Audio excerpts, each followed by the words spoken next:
Hello, everyone, and welcome to Conversations in Horror. I want to thank you all for joining us this week as we continue our explorations of horror films from all different types of decades and genres. Because this week we have a special episode. A special episode. I say they're all special episodes because to me they actually are. But for this week we are doing a found footage film, which a lot of you know I love this genre, and we're doing a film that I really enjoy, which is Barry Levinson's The Bay. If you're not familiar with this film, I'm not surprised. This film kind of went under the radar, so there's a lot of people who are not familiar with this found footage film, but it is one of the better found footage films, in my opinion. But we will get to opinions about this film in this episode as I have a conversation with Sarah Panazzo this week about the film, and we're going to get into just how good or not so good this film might actually be. So thank you, Panazzo, for joining us. Yeah, Kevin, thanks for making me watch this wonderful movie again. You can hear the joy in her voice, everyone, in regards to how much she absolutely loves this movie. But to get everyone started, because I know that you have some misgivings about this film, I do want to know your first impressions of this film. My first impressions were the same every time I've watched it, is I absolutely hate this movie. I don't do like creepy crawlies, millipedes, centipedes, cockroaches very well at all. And this movie just is disgusting. I normally can do like body horror, but this is just too realistic and gross. That being said, it is one of my favorites just because of the content and how well done it is. But yeah, I absolutely hate this movie. So for me, I like this movie for a different reason. One, because I love aquatic horror. So doing a found footage aquatic horror film was a big draw for me. And the second is it's a Barry Levinson film. So I was really surprised that Barry Levinson was going to delve into both the found footage genre and a horror film at that. I mean, he's mostly known for political films. Like some of you may not have remember this film, but I absolutely love this film, which is Wag the Dog, which he produced. And of course, he was the director of Rain Man, which everyone should know about. But I like the fact that he likes to take these subject matters that are a little bit, I guess, topical. I guess is the best way to describe Rain Man and Wag the Dog, because Rain Man has to deal with someone with a mental forget what the mental disability, but I forget what they called it. Was it I can't remember exactly. I It's can't been a remember, while. but I mean, Good Morning Vietnam too. I mean, Good Morning Vietnam.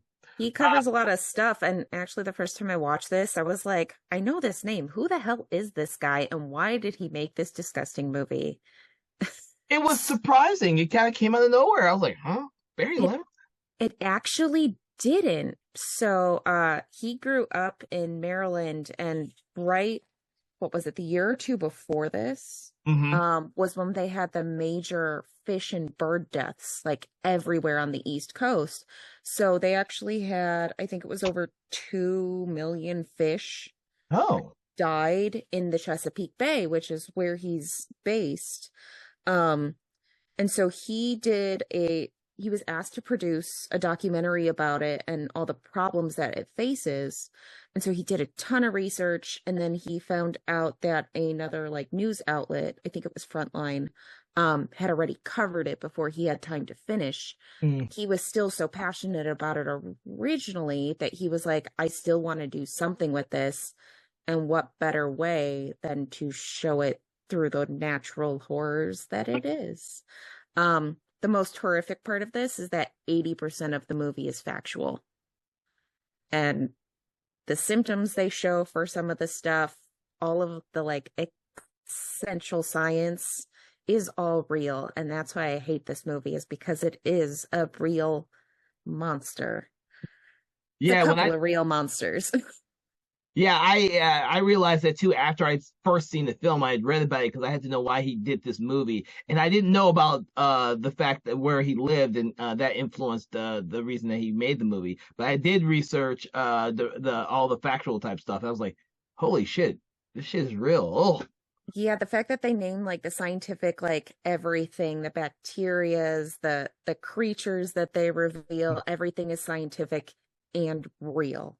mm, Um, some of the stuff that I had to look up where there's like the 2.5 foot long isopod mm, uh is really funny because the version that they mention is cousins to the giant isopod, I believe it's called. I mm. think that's just the general name is the giant isopod. And they get like ridiculously huge. Yeah, they get ridiculous. I know which one you're referring to too, because I actually read a little bit about that as well. I was like, Jesus Christ, it was a little bit more disturbing. He just takes it to a little bit a more grander level, obviously, but like you said, the story behind it is 100% real. Which Yeah. inspired them, which is like you said, one of the reasons why the whole film as a whole kind of feels a little bit more realistic and plays into the found footage type of thing, if you want to call it found footage, because one of the great things about the film is that it's not like one person's perspective. This is a found footage film. It's a bunch of footage from a bunch of different characters, and you never know what's going to happen to any of them because you're just the footage has just been cobbled together in a narrative way, and some people die. It's a horrible deaths, and some people don't, and then some people you have no idea what happens to them because we just don't see any more footage of them. So that was refreshing. Not to watch a found footage that's completely by one person's perspective.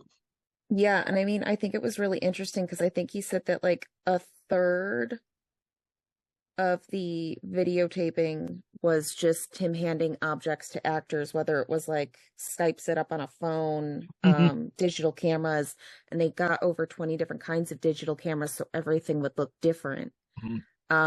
And I think they did that really well. I think the only part they really used actual cameras for is the main blog crew with the news reporter, Donna. But it works really well. I agree with you. I was thinking that when I was rewatching it, I was like, "Oh man, this could have gone so badly with so many different types of footage that was being used to record this." And I was like, "But you know, Barry Levinson is a professional. He's done some major Yeah. films out there, so this whole the feeling of the film is both I guess informative as well as it has a narrative story that flows from beginning and end because you're following the reporter for a good bit of it, but you know, it's not Yeah. one perspective. I do appreciate the back and forth of the oceanographers where they Mm, don't reveal everything too early and it kind of reveals itself as the movie progresses yes. because then you start seeing the minor symptoms to the severe symptoms to the deadly symptoms and going back to the realness of it like those are all real symptoms of what would happen. So like the one is flesh-eating disease, which 1 in 5 people who get it end up dying. And like they can amputate whatever they want and it just keeps going. Um, but yeah, even the whole isopod like eating tongues thing, apparently they do not have a taste for human flesh, but it is just for fish. And it's even worse because they Disturbing, cut yes. ugh, it's just so gross. Yeah, yeah, it's a body horror to the extreme, which is also something you don't expect from Barry Levinson. No, this is the only horror movie he's ever done. And like I said, it's a real world horror, which I appreciate because these like eco horrors we've Mhm. started getting have ended up being really well done. Like I look at The Last of Us where you get that zombie mushroom, the zombie fungus that's been infecting ants, and it's like what happens if that gets to people? Mhm. Um, I mean, we keep getting like the day after tomorrow and all of like the apocalyptic ends, but like having something like this where it's like this is a real world problem that we are facing. How can it get out of proportion? Yeah. Well, this one starts off as kind of them polluting the water to such an extreme that it mutates the creatures Uh, are yeah. the I want to say arthropods, but Isopods. isopod. See, I didn't want to say the wrong word because I knew I was about to say the wrong one. Isopod. Yeah, they're a parasitic isopod. I ended up looking at way too many pictures of it, and actually to show how big the problems were. So like the nuclear reactor leak is real in the Chesapeake Bay, and then them dumping all the chicken fecal matter Mhm. into the bay is also a big thing. So they are seeing those issues. Fact in point, when they take that fish off of the boat and they start finding the isopods behind the gills, that is a fish they actually caught while they were filming to show it. That was not fake with the giant isopods they pulled out. They have gotten bigger. I mean, clearly not as big as the ones inside, but they still have gotten bigger, and it's ended up being an issue. And he wanted to, they say multiple times throughout the movie that 40% of the bay is dead. Mhm. I didn't have the heart to look up how dead it is now, over a decade later. Uh, but How old this movie is? I didn't realize. 2012? Yeah. Wow. I, you know what? It did not dawn on me how that a whole more than a decade has passed since this movie was Yeah. released. I had to think about it because the opening scene with all of the news articles, the real news articles of all the fish and birds dying, I was like, God, when was that? It feels like it was only like 4 or 5 years ago. But that was like a huge thing for a long time, is just the massive amount of death that we had. Hmm.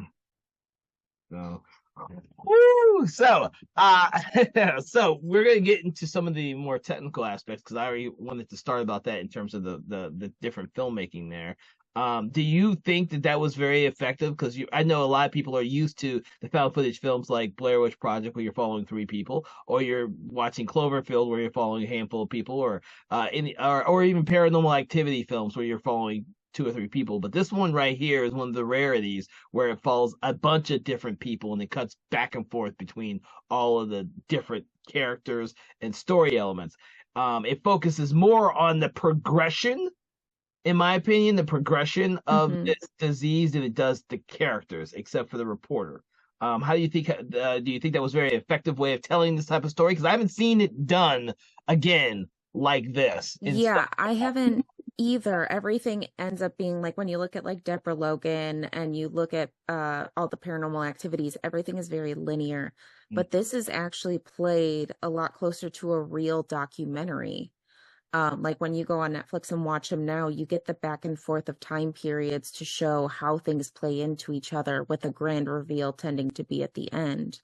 Mhm. You get the people who are live commenting after the fact, and then you get the clips of what's going on during, which is what this one does really well. It really does. Um, it does move the story forward without revealing too much Yeah, all at once. yeah, it keeps you. It's surprising that it keeps you in suspense, and it does retain what I like to say about Paranormal Activity. Or at least the first couple. It keeps this natural suspense from beginning to end. So it doesn't ever seem like it's formulaic or staged. There's a Yeah. better word for it than staged, but when I rewatched it, I was noticing the differences from watching that and watching like Paranormal Activity, which we did a show just earlier for, and I forget the other found footage film we just did one for too. And it didn't feel like either one of those because those were more linear, but with Paranormal Activity, the way that the suspense is built is over time and it feels more realistic. So Yeah, like I appreciate that there are the multiple characters in this. You're not just focusing on one person. I know Donna kind of leads the whole thing and is the main person revealing most of this information, but like they make you care about so many different characters, like the doctor in the ER, or the couple with the baby who are just trying to get over to watch the fireworks and end up on an empty pier. I mean, watching even just the dash cam footage from the cops, that whole oh scene yeah. where the partner goes into the house is just, ugh, I had there's so many forgotten about that things. one. Yeah, I did too. Like I remembered like the hidden phone calls they revealed during the entire thing, or like all the people they find all over town. but yeah, there's some really heavy scenes, especially when the CDC is like abandon all hope. Hmm. It's like what do you do in these situations? I mean, especially with COVID in 2020, where we had kind of a similar thing where you had multiple people like packed into ERs, and it's like we don't know what to do at this point. Yeah. Uh, Actually, that's a it's great parallel there. I didn't even think about that until now when you mentioned that. yeah, it's eerie. Um, and then you get all the other stuff of like people being stupid and they're like, if you don't want to catch a disease in the water, don't go in the water. Otherwise, enjoy your 4th of July. Yes, yes, I do remember that. But one of the things that that you brought up that I wanted to think about, and I know I'm jumping ahead a lot, is Yeah. the couple with the baby. By the time, and they're completely oblivious to everything that's going on until they show up on that pier, and everything is like there's no It's a fireworks. ghost It's town. a ghost town. And that is a very that's a uh, that's a very disturbing scene that needs to be in there. That whole sequence. I won't say scene because it's a bunch of scenes. Sequence. But it's also the sequence that actually has some of the more gruesome aspects to it because these couple that's completely oblivious to whatever's going on are suddenly seeing all the bloody mayhem. I like to say, Yeah. bloody mayhem that has arisen on this little small seaside town that has been driven into chaos because of a polluted water system and these disease and bugs at the same time. So Well, and like you watch them like they're put in pretty early in the film and it's just like okay, to a couple with the baby and then you get to the point like past the midway park where he's swimming in the water. He's like, "Oh, I got some in my mouth." And you're sitting there like waiting for something to happen. But it's actually funny that you bring them up more is because that's how he had the original idea for the movie. He was like, what if I just have these two people show up on the pier? But then how do you get there? And he was like, I can't just have these two main characters just arrive there at the tail end of it. We've got to explain more of what happened. interesting. Yeah, so it's interesting to see how it progressed from a documentary to starring these two who ended up being like the top cast on IMDb ahead of everybody else in the movie. And then you get to the actual final movie of this amazing documentary. Yeah, yeah. So that I don't know how I don't know if you have any favorite bug movies, but I'm pretty sure that now that you've told me how much you love bugs from this film, we might have to do a favorite bug movie. The thing is, bug movies are entertaining for me, so that could be why I don't get nearly as creeped out by the Bay. But it's interesting for me to see the reaction of such a movie from someone like you who does, because I know 100% that like spider movies, which are kind of like the cheap bug movie out there that Yeah. you can't stand, you know, a lot of people just hate those type of movies. My wife, one of them, can't stand spider movies. I keep telling her we should sit down and watch the new movie Sting, and she refuses to see it with me. I need to see it, but after watching Eight-Legged Freaks, I mean, I can't. I've gotten much better with spiders. It's mostly just the like multiple legs. And my one friend was like, "But you can just imagine all of them tap dancing." And I'm like, "That's the problem is they have too many legs." So no. Oh, the isopods in this movie are kind of Ugh. crazy too. But I enjoy bug movies to a point. I get a little bit squeamish with cockroach movies, and I did feel that way a little bit with this one. But because it was an aquatic movie, it didn't hit me the same way. And for everyone listening out there, the movie The Nest. I think the '80s version of the movie called The Nest, because I am familiar that there are a couple other movies out there called The Nest, but this one was about the cockroaches. It's always the one bug movie that gets me every time. I know it's a cheesy '80s horror movie, but I was like, oh, ugh, No, I can't can't do it. stand it. But this movie, and I think that's, I don't know. Did you look up? Did this movie even do well at the box office at all? No, not at all. They had a budget of 2 million and they only made 1.6. Okay, because I just remember it coming and going really fast, and I didn't have a chance to see it at the theater, so I saw it when it was released on DVD slash Blu-ray. Hmm. Yeah, Uh, it was on streaming for me, I think the first time I watched it. I can't remember where. hmm, Um, but yeah, a lot of people don't talk about this one. they It's one of don't. those mockumentaries, especially the found footage, that a lot of people don't refer to, and it's actually really well done. It's Yeah. also just disgusting. I mean, looking at the cover, I don't want to pick it up and watch it. You know what? I was looking at the poster for this, and it is pretty disturbing with it almost Hmm. X-ray type picture of the skull with a freaking isopod coming out the mouth. Well, Um, no, Kevin, it's not coming out of the mouth. It's replacing the tongue because that's what they do in real life. They cut off the tongue, you're cut off all absolutely the, right. It is with yeah, they cut off the blood circulation of the tongue till it falls off, and then they replace the tongue and eat all the food the fish will eat. so I'm glad you said that to everyone and not me. So, but that poster is very very effective in my opinion. But Yeah, it was a movie that came and went really fast. Now, it's a shame. It's a shame. I also think that it did come in at the tail end of the found footage most dislike, definitely. yeah. And so there's a lot of people out there who just kind of dismissed it altogether. That's a shame, and we wish that more people would be talking about this film because we are working through a lot of found footage films here at Conversations in Horror. And so this one right here represents, in my opinion, one of the better ones for people to watch if you are just getting into the found footage genre, or you need one to appreciate and watch. It's actually good. Unfortunately, there are a lot of bad found footage films out there, just like there are of any other genre out there. But for some reason, found footage films get a bigger bad rap. Um, I think it's mostly because people think it's easy to make a found footage film, and you can just take your little bitty camera out there and shoot it. I think that's the reason why we have so many bad ones out there. What do you think? Yeah, I agree. There's it's so oversaturated with found footage films. Everybody decides they want to do one based on one kind of mythology or another one. You go to like Blair Witch or the Jersey Devil Mm, or just all of the above. I mean, they're very easy to pull off, but they're not very easy to be well done. mm, Because yeah, like even like Paranormal Activity, you get to a certain point where it's like, okay, we're watching the same thing over and over again.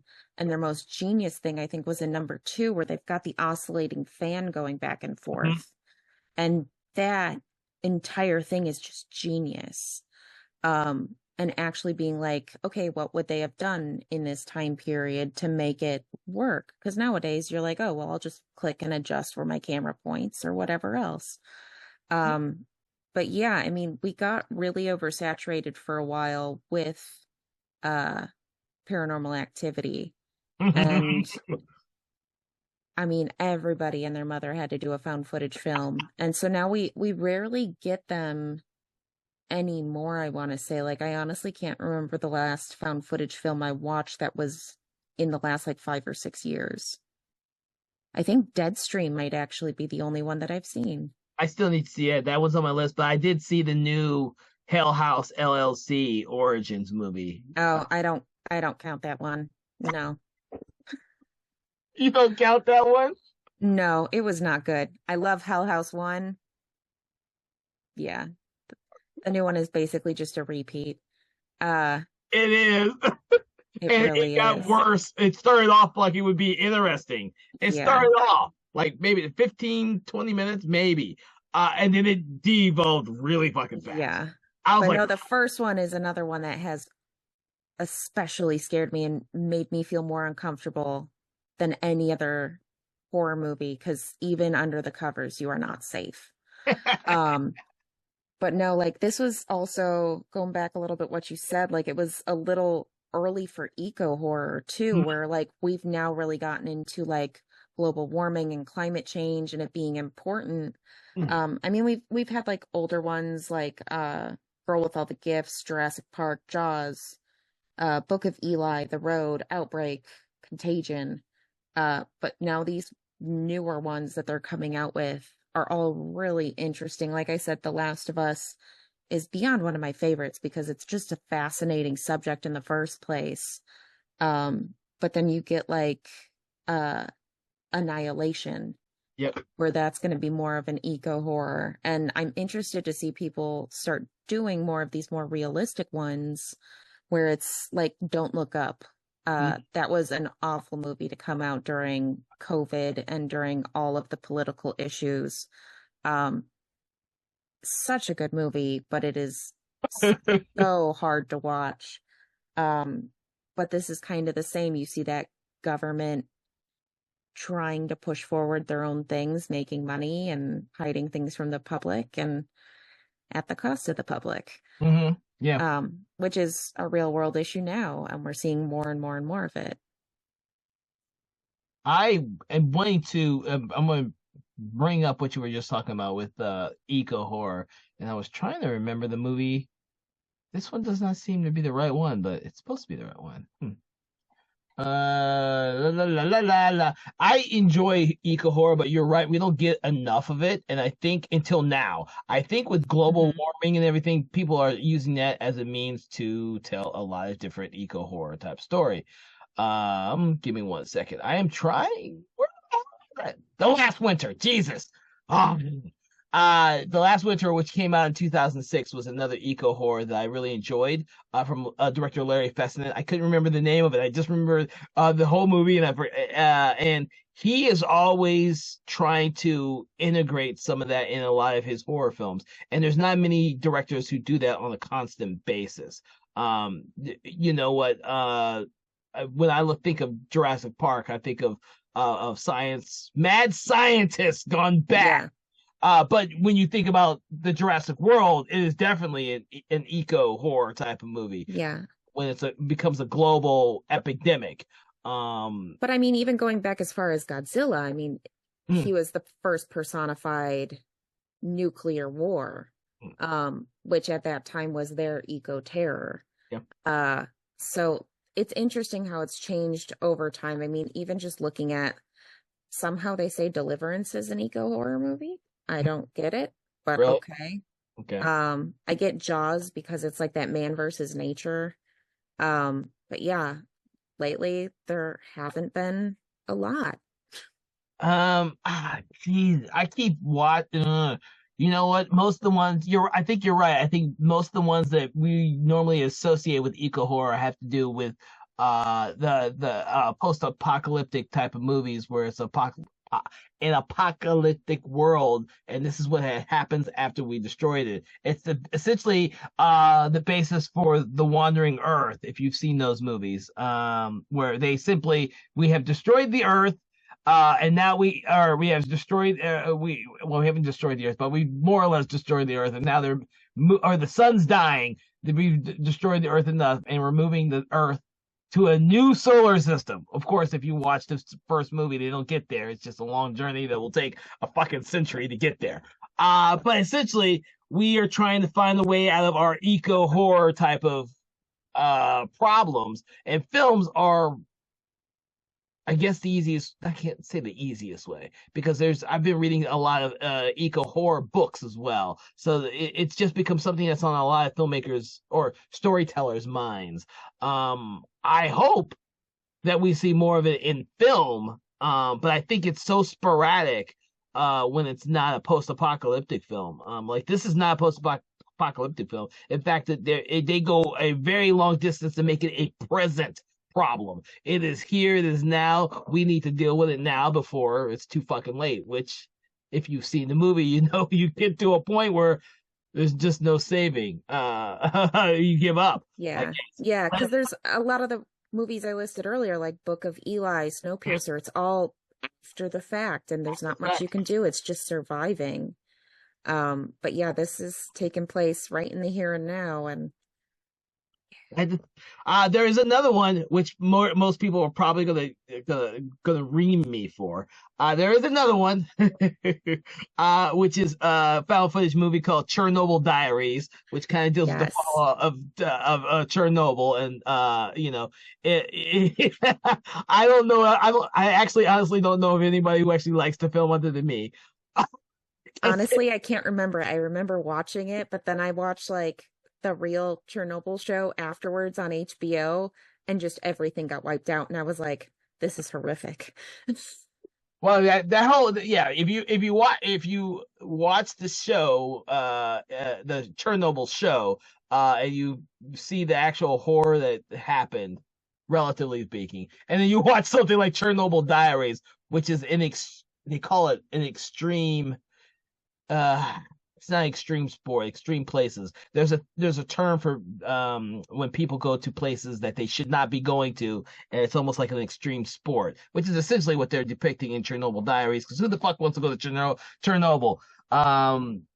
Where it's still irradiated.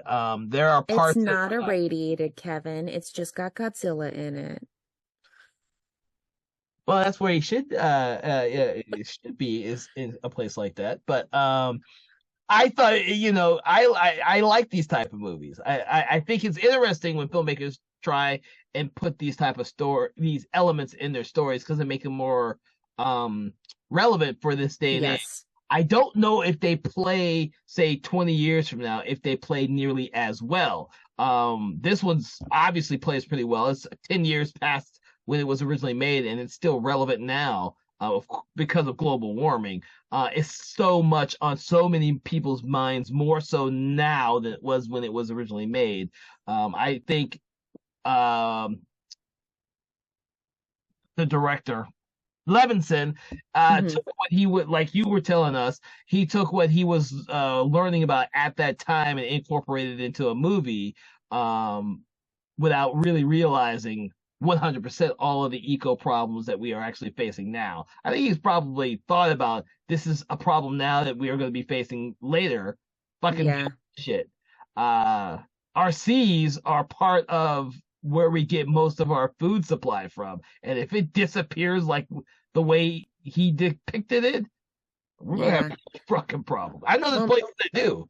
not even that, like the fact that the photoplankton have all like started disappearing, so Mhm. that's like one of our main sources of oxygen. Like I would be interested in a lot more films set like this where you are seeing the real world horrors Mm, um on a scale, but to bring notice to these things. mhm. Because like most people probably didn't know anything about these Chesapeake Bay things except other than seeing the images on the news. Yeah. So it was quite eye-opening and how much research. I mean, every single interview he did around the time he went full into the research, and I'd be interested to see what he thinks now of the movie, versus when he did it back then. Mm, yeah.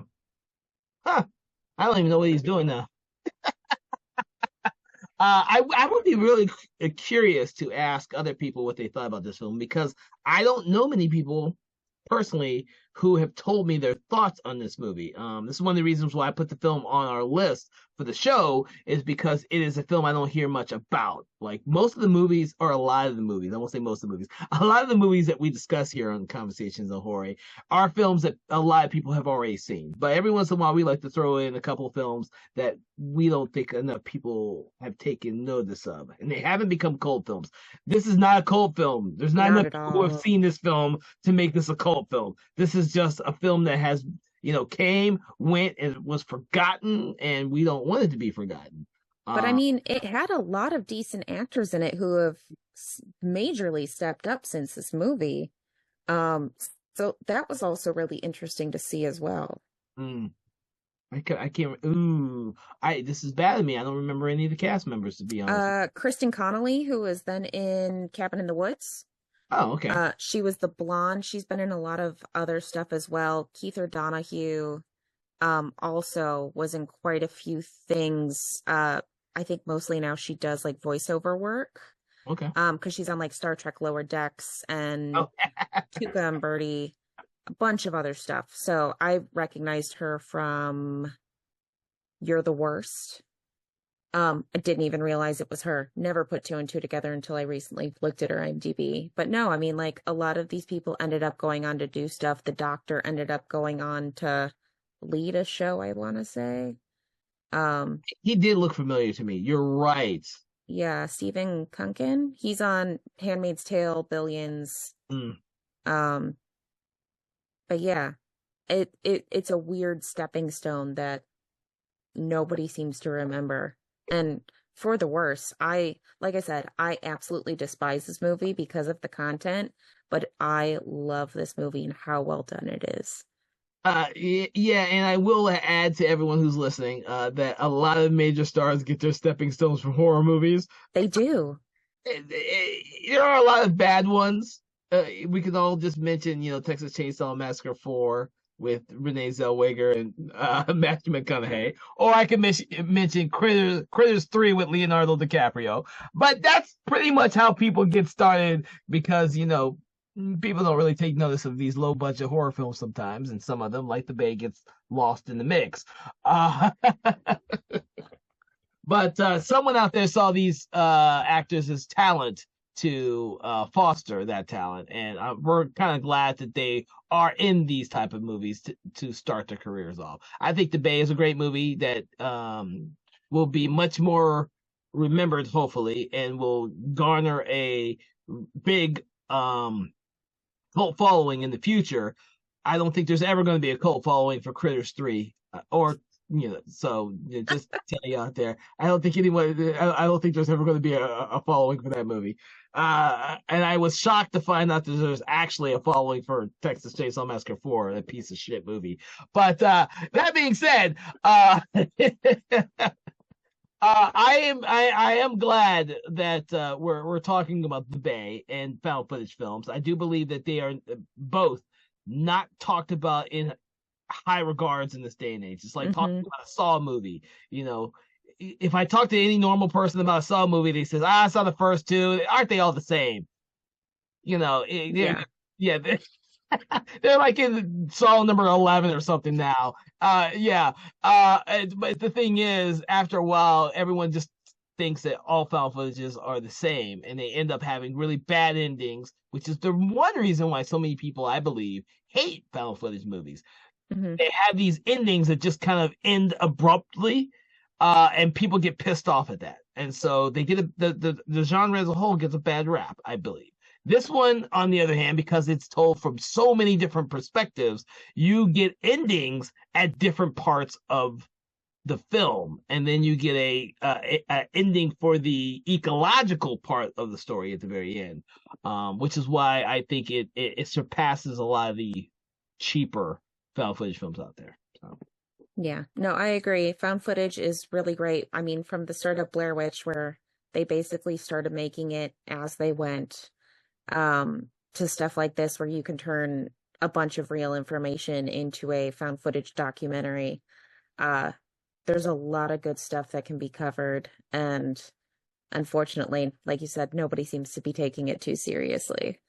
No one does. I think as popular as Paranormal Activity was, it did. I don't, even though it's, the whole franchise is really successful, I don't think it has nearly as big an impact as the Blair Witch Project did. No. Unfortunately, those sequels were really bad, whereas Paranormal Activities are up and down in terms of quality. But I do believe that the audience reactions to something like Blair Witch Project, which people thought was real when it was originally released, is very similar to something that could have happened with The Bay, in which they pulled a lot from that is realistic. I think those are the aspects of both the films that make them, or not only make them worth watching and really well done films, but also make them films that people can enjoy on repeat viewings, and I hope become cult films. Like, you can't call Blair Witch a cult film; it was fucking popular. It was, if anyone bothers to say Book of Shadows Blair Witch 2 is a cult film, they might get shot. But other than that, that's kind of like where I'm leaning towards the Bay. I'm really hope that more people see it. I really hope more people get to experience it and appreciate it for what it is and what it does for the genre, even if they do hate creepy crawly bugs and body horror. uh, what about you, Panazzo? I was actually just reminded that this is very eerily similar to what was the original radio show that scared everybody because everyone thought it was real. Oh, the War of the Worlds? Yeah, so War of the Worlds as the original radio show, if you would have just turned on TNT and saw this, not having watched from the beginning and thinking Oh. this is a thing, it could have very well scared a lot of people. Mm-hmm. I don't think they ever did air it on TV because I don't think any of that would be rated correctly for television. Yeah, but you know what? To bring up another found footage film that I'll be talking with later on the show, which is Ghost Watch, which a lot of people didn't know was fake when it aired when it first aired in the UK. And it so many people thought it was real that it caused a little panic there in the UK. I don't know if you've seen Ghost Watch or not. I haven't. I need to watch it. Yeah, I think it was Nate, our special guest host, Nate, reminded me that I hadn't seen it, and I think it's on Shudder. It's on something because it keeps It is. popping up, and I was gonna watch it. So I finally 'Cause, sat down and yeah. watched it. Yeah, it's still effective even to this day, even though it's aged. It's still effective as a television program, which is how it is arranged. Kind of like what's the recent one? Talk Show with the Devil. Is it Late not Night with the Devil. Late Night with the Devil, which is very much like the whole thing's like a talk show. Yes. And that's exactly how Ghost Watch is, and so it's very effective. Found footage, really. I guess it's the best genre to put in found footage. I think so. Yeah. Unaired footage is probably more like it is. But yes, that I believe those type of films will be, and Late Night with the Devil did extremely well and was extremely popular, and I'm really glad it was because it's a really effective movie, and I hope that we see more films delve into stuff like that in the future. That's that film works on so many levels. And it's not a found footage. Sorry guys, it kind of goes through a huge little. It almost looks like an expose with a television show thrown in the way it's framed. But I think that was brilliant. I think that's a great idea. Yes. So, any final thoughts about The Bay, other than it's this disgusting movie with the parasites that eat people's tongues and the flesh-eating virus that only 1 out of 5 people survive out of? If you are squeamish, don't watch this movie. If you are eating food, don't watch this movie. Otherwise, be ready to hold your stomach a couple times because I'm normally not one to have my stomach churn, but during this movie, I did multiple times. But yeah, it's a great movie. Learn about the environment.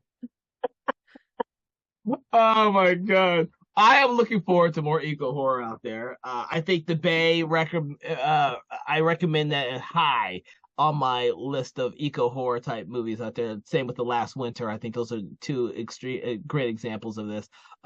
It's done a lot on small scale. Even at the X-Files did a couple of eco horrors within their framework. I think it's a story element that should be explored more, especially in found footage, because I think that if you explore that, you will create stories that seem more realistic and much more and scarier for the audience participant, which I think is the hallmark of any good found footage film. I think when your audience thinks it's real or it could be real, they are more ingrained in the story you're trying to tell. They're more entertained, somewhat, or they're going to enjoy it much more. So I think The Bay does that. I think Barry Levinson hit it out of the park with this film. It's a shame that it did not get seen by a bigger audience on its theatrical release, but I think it fits better on television anyways, because that's the type of film it is. It's literally, lots of home video footage and television broadcast. So I think it fits find on television. So I hope that by listening to this conversation, all of you out there will go out there and see The Bay if you've never seen it before. And if you have, check it out again with this new insight. I believe that if you are willing to take a leap of faith for this body horror found footage film, even if you hate found footage films, I think you will find something to enjoy in this film. With that, I am glad we did this conversation. Thank you, Panaso. We will delve more into more found footage films because we have a lot on our plate because we were asked a whole list of found footage films to do, and so we're going to eventually get around to them. So you never know what's going to show up here on our show, but I do want to thank you for joining us. I want you to go out there and subscribe and like our podcast on all the major podcast apps out there, which mostly pertains to Spotify and YouTube. But you can find it on a lot of different places. Check out our sister podcast, Conversations for Color, on our Patreon page. And also make sure to check out all the previous episodes we've done on all the other cult films, found footage films, and every other type of film out there that we hope you will see and enjoy. So thank you for joining us at Conversation in Horror, everyone, and have a great day. Conversations in Horror is a Broken Lighthouse Pictures production, produced by Kevin L. Powers, executive produced by Kelly A. Inoka, and originally filmed via Zoom technology. Conversations in Horror is hosted by Kevin L. Powers and co-hosted by various horror film lovers and filmmakers. To learn more about Mr. Powers, please make sure to check out his Patreon page and other social media platforms. Conversations in Horror is copyright 2024 Broken Lighthouse Pictures production.